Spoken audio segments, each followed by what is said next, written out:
Good afternoon, President Maza. Thank you for allowing me to address this session. Before we get started, we would like to give certainly our condolences to our brothers and sisters in London for the tragedies they've experienced over the last month. The United States stands strong and firm with our friends in the fight against the cowardly acts that continue to happen. I am grateful for the opportunity to speak in front of this body on an issue that we believe is very important: respect for human rights. As you know, the United States is looking carefully at this Council and our participation in it.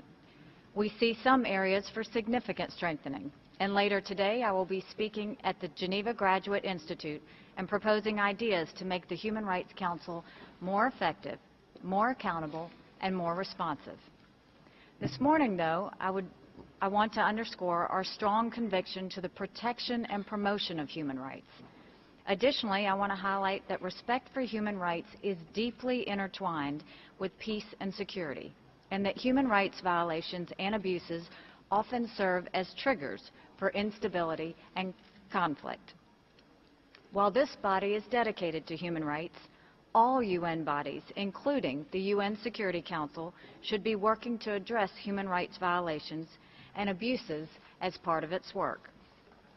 In this session of the Council, it is crucial to adopt the strongest possible resolutions on the critical human rights situations in Syria, the Democratic Republic of the Congo, Eritrea, Belarus, and Ukraine, and that it follow up to prevent further human rights violations and abuses in those countries. Human Rights Council resolutions can give hope to people who are fighting for justice, democracy, and human rights, and they can pave the way for accountability. I urge all members to support the participation of civil society in the Human Rights Council without reprisals. The United States will continue to speak up loudly in support of civil society participation. Civil society has also helped advance the equal rights of women, an important theme of this session. Based on my own experience, I know that when women can exercise their voices at the highest ranks in business and in government, we all benefit and prosper.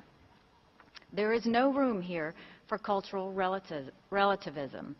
This Human Rights Council must adopt strong resolutions condemning violence and discrimination against women, and it must take a decisive action to eliminating traffic. I'm proud that the United States is hosting a side event on the rapidly deteriorating human rights situation in Venezuela today. I'll be there, and I hope you'll be with me to hear firsthand about the serious human rights violations there. The Council must address this issue. If Venezuela cannot, it should voluntarily step down from its seat on the Human Rights Council until it can get its own house in order. Being a member of this Council is a privilege, and no country who is a human rights violator should be allowed a seat at the table. Finally, it's hard to accept that this Council has never considered a resolution on Venezuela, and yet it adopted 5 biased resolutions in March against a single country, Israel. It is essential that this Council address its chronic anti-Israel bias if it is to have any credibility. Thank you again, and I look forward to seeing as many of you as possible this afternoon at the Graduate Institute.